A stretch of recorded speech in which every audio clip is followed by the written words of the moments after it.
Teen Titans Season 4 Episode 6. Some platinum dude is in a dogfight against two ships, and the battle makes its way to Earth where the Titans are chilling. When they reach the rooftop, they watch as this guy just starts flexing. He takes out one enemy easily, and hops out of his own whip to take out the other with his bare hands. In that sequence, he avoids catastrophe by aiming the ship away from not San Francisco, and into a nearby forest from the outside of said ship. Yeah, of course he survived. Already this dude is built up to be a major threat. The guy is basically Big Show in 1999. After safely landing the ship, he meets the Titans and he tells them his name. Valyor of Vernathia. The Titans respond by taking turns meat riding him, and then it gets to Starfire. Valyor, I welcome you to Earth. I see you have a Tamaranian.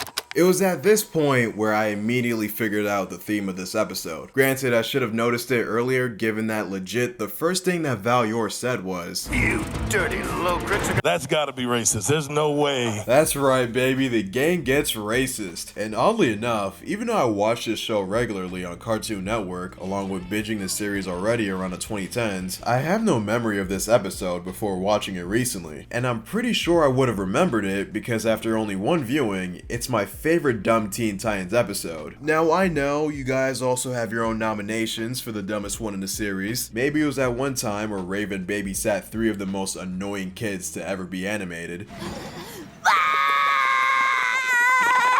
You know what? It might just be this kid. Or that one time where the Titans fought against an evil demon that was trapped in a pie until one hungry dumbass came by. That was actually a normal run-of-the-mill filler story until the end where they try to kill the hive. Some would say that's a slight deviation from how the Titans normally act. One could even say that trying to murder your bad guy counterpart isn't exactly hero-like, but hey, that's up to interpretation. And of course, I'm sure that most people aren't fans of the series finale. Hey, Tara's back. How?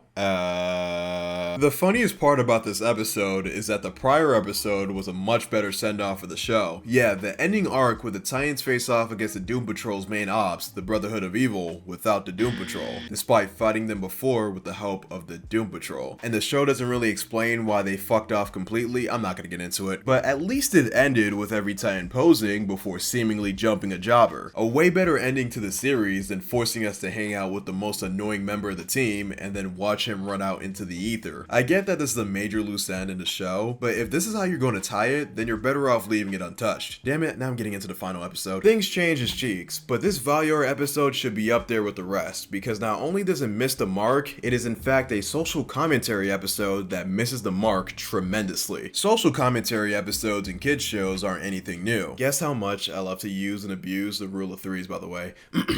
There was that one That's So Raven episode. Before that day, I never thought of Freddy as different or white. He was just my friend. I always knew about racism, but I never knew how much it could hurt. Okay, I know that this is supposed to be presented in a way that it can be spoon-fed to youngins, but what do you mean? That's the kind of shit you learn in schools, where they show how racism hurts people and how it continues to be around. It's like their thing. That's the connection that they want you to make. Did you watch Roots and then read about the Greensboro riots and thought nothing of it? Come on now, this is like their bread and butter. You might not know how to do trigonometry, but you're gonna know the top 10 racism strats in history. There was also that one time in Static Shock where Richie's dad shows Virgil his cool chest tattoo during dinner. See this? That means not welcome. If he thought that was bad, wait till he finds out that his son wants to kiss dudes. And I think one of the best attempts of social commentary was the Fairly Odd Parents Blob episode. It got its message across in a way that didn't ruin the flow of the show, and that is, even in a place where everybody looks the same, people still see tribalism. 10 out of 10, 0 notes. However, what's going on with Timmy lately? He looks a little different. He seems more relatable. But this episode right here is peak silliness. So let's continue with the breakdown and occasionally laugh at what they were trying to portray. I got channel memberships, by the way. Do what you want with that information. After his flexing session, Valyor gives a PowerPoint presentation on the Locrics, an evil machine race that pines for galactic domination. The Locrics think they are superior to organics. You get it? Can you see the irony slowly forming a circle? He was tasked with taking a quantum eradicator to the Locrics mother planet and destroying their HQ, taking them out permanently. Good thing they're not organic life forms, or else we'd have to have a conversation about genocide. The Titans seem to be on board regardless, and Valyor accepts the team up. In the next scene, we're on the Platinum Dude's ship, and he gives everybody a job to do. Everybody except for Starfire. Then, out of nowhere, the ship gets attacked by the Locrics. Val takes Raven, Beast Boy, and Robin to the cargo hold where the bomb is being held at. Starfire tags along too, despite not being invited. The group starts squaring up, and Val compliments each Titan on their fighting abilities, until we get to Star, who knocks an enemy into the bomb. Val lets her have it. Watch it! Are you trying to blow up the ship? Justified. After the Locrics are defeated, Star tries to apologize. I wish to apologize. I did not mean to endanger your ship. I was only trying to help. I don't need any help from a stupid truck. I don't need any more context to know that that's a slur. Our boy is a little racist. All the clues alluding to him being on some Frieza shit has culminated in this. I mean, he finally got a chance to hurl a slur face to face, and oh boy, did he seize the opportunity. Although you have to admit, this is the kind of interaction that you would see more on the internet than in real life. But it still happens IRL, so that's whatever. Although I'm stuck on the fact that she didn't immediately tell her friends what just happened. If I was at a friend of a friend's house and I dropped some plates or something, and when I apologized, the friend of a friend responds by calling me a moon cricket, it wouldn't hurt my feelings, but I would still tell my friends about it. Yeah bro, I tried to apologize to him and he called me a spooky niglet. Back at the cockpit, pause, Val discusses the plan to eradicate the Locric strip, while also giving everybody nicknames. He even gives Starfire an upgrade from Truck to Trucky. You getting all this, Trucky? You gotta applaud how brazen this guy is. He doesn't even care about the possibility that the others would know or be informed of the slur. He's just dropping it regardless, and he only stops because the ship detected mines. And guess who Val orders to take care of him? Starfire asks him to do it instead. Valyor responds by saying that he has to pilot the ship, and Your people can withstand the hostile conditions of space. well, I mean, it's true.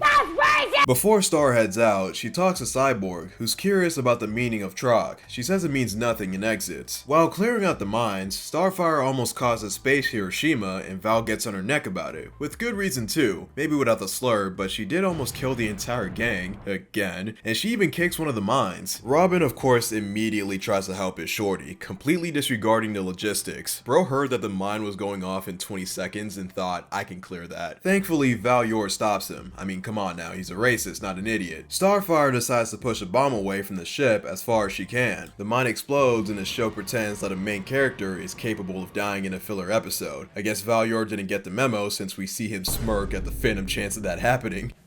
What's wrong with you? This man is cheesing over a teenage alien blowing up in space. Bro, what did the Tamaranians do to this man? Way to go, Trucky! Whoa, Cyborg, cool it with the anti-Tamaranian remarks. Yeah, due to some miscommunication, this guy thought that Trock meant nothing, but Starfire further explained that Trock meant nothing. Cyborg, that's on you. There are those on other planets who feel Tamaranians are inferior. Trock is what they call us. You like that deep dive into the etymology of that word? Well, if not, tough shit, that's all you're getting. There's a bunch of guys across other planets who share the same disgust for the Tarkatans, and they brainstormed on slurs that they could all use on them. You know, when people from faraway lands are coming together to hate on one group, I'm not saying that they're correct, but we should at least look into it, right? Actually, I'm gonna stop right there. That's crazy territory I'm stepping towards. Starfire and Cyborg get back to the flight deck, and the latter informs Robin on the situation. And of course, he goes on the offensive. You know that cape ain't just for show. No, Robin. Our mission is more important than my feelings. Huh, that's actually true. The team finally reaches the alien planet, and Valyor tells everybody to accompany him except for Starfire. Okay, maybe he is an idiot, but Starfire refuses and throws a stereotype that he said earlier right back at his face. Besides, my people can withstand hostile conditions. It's so obvious that the writers were grasping at straws, trying to find more ways for Valyor to showcase his racism, because the original plan was to have the Titans hang near the ship and destroy the attacking Crixes, while he takes the bomb to the evil HQ by himself. In that case, he could have told her to go with the rest of the Titans, but because of his racism power scaling, he has to be dumb enough at this moment to tell a capable fighter to sit out the final battle. A simple confrontation without the goofy ass plan would have sufficed.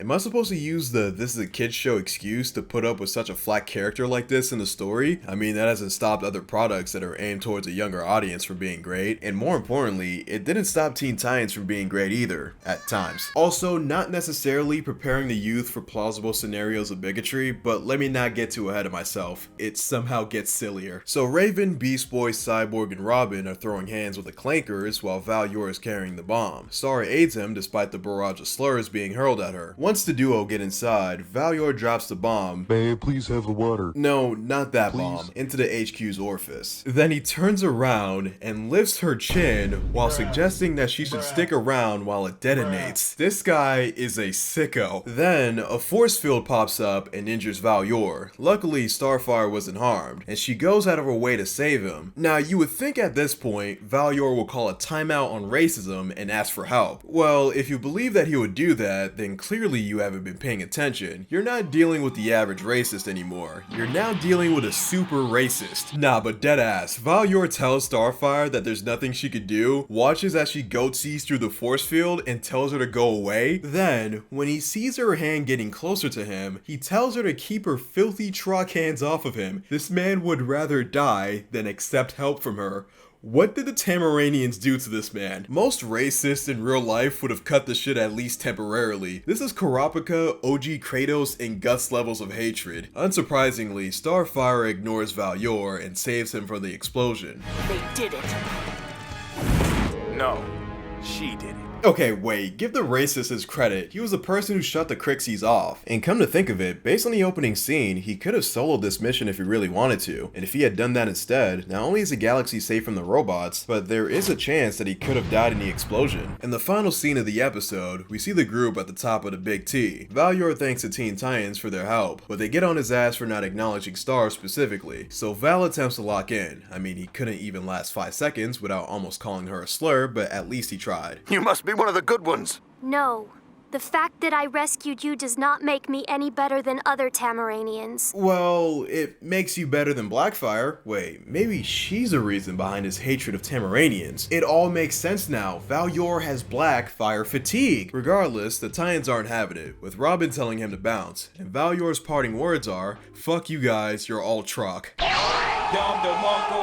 Then Starfire makes a speech that every child makes when they first learn about racism. It basically boils down to, we should treat people with kindness no matter how colored they are or aren't. And that's the episode. Wow, above all else, at least I learned a couple of new slurs. Alright, to be fair, there are some positives. Starting with the best one, they didn't have Valior flip at the end. Despite being saved by a tambourine, he's still not a fan of them, and that tracks. You don't develop beliefs against a group only to have it thrown in the trash after one of them performs an act of kindness. You'll most likely see that person as an outlier while seeing the majority as a slur of your choosing. That's where the Static Shock episode fucks up. This dude thinks that black dudes are hooligans, but after one soapbox speech, he's on a path to curing his racism. That's not how that works. As for the action, it's serviceable, and the character beats for the main 5 aren't out of place. It's expected, but good work nonetheless. As for the negatives, we have to go back to Valior, because his character is unbelievable. And I don't mean Vince McMahon in the 90s watching Lex Luger slam Yokozuna unbelievable. I mean that his character's existence doesn't make sense. As soon as Starfire makes a mistake, albeit a major mistake, he goes full on DEFCON 5 racist, and the more he goes off, the more the story loses me. Fam, in about 16 minutes of mission time, he calls Starfire a troc 10 times, and the rest of the gang gets 1 for good measure. That's 11 slurs in one mission, 16 if you count the 5 times he said Crixie. I can't prove that it's also a slur, it might be the name of their fighting class, but it sounds fishy. Either way, these are Hall of Fame stats, and who knows what he was telling the gang while Starfire was clearing the mines. In the back of this Tamaranian skull,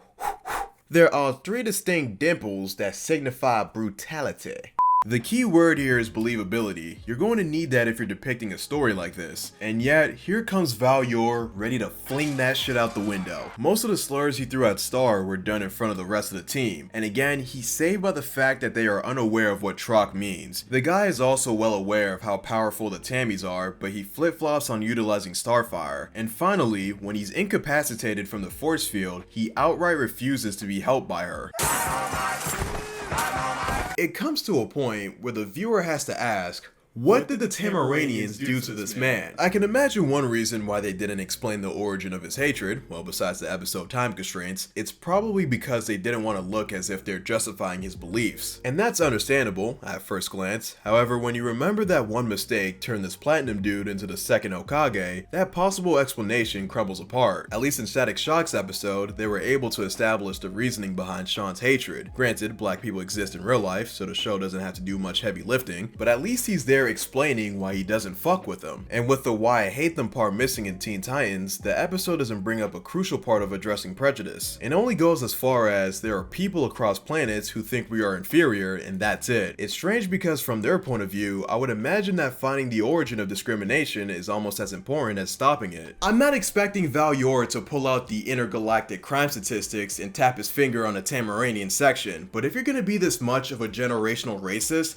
we need a backstory. And I know I complimented the show for having Val Yor not flip at the end, but I was being a little sneaky. His insane behavior in the mission, followed by a realistic resolution to his character, is absolutely jarring. Now, the other major negative in this episode has to do with the dynamic that they chose to depict. Check it, like I said before, Teen Titans is a show that is directed towards a younger audience, and here they want to teach kids how to combat bigotry. The problem is that in school, because let's be honest here, that's where most people deal with this in person, discrimination is often done via the majority attacking the minority rather than the other way around. Whether you were shorter than everyone, fatter, skinnier, they probably roasted you because you were the odd man out. Listen, I went to a majority black and Hispanic middle school, and some of you would think that since most of the kids shared a lot of the same physical traits, it would mean that there's not much bullying material. Well, you'd be wrong. Guess who was one of the only Zoes in the school? Also, guess whose forehead was abnormally larger than everybody else's? Kids are assholes, and they will find ways to form groups and flex on the lower tiers. And this episode doesn't really help you with that. Instead, we get some tips on how to deal with getting soloed, as if there isn't an innate reaction to tell your friends immediately or stick up for them. It's an idealistic experience of discrimination. People who are bullied because of the way that they looked wish that they had friends who were capable of retaliating both verbally and physically if needed. And that's my rundown of Troc. To summarize, it highlights a less common and less impactful form of discrimination by using this super exaggerated caricature of a racist. Got it? Cool. I'll see you guys later.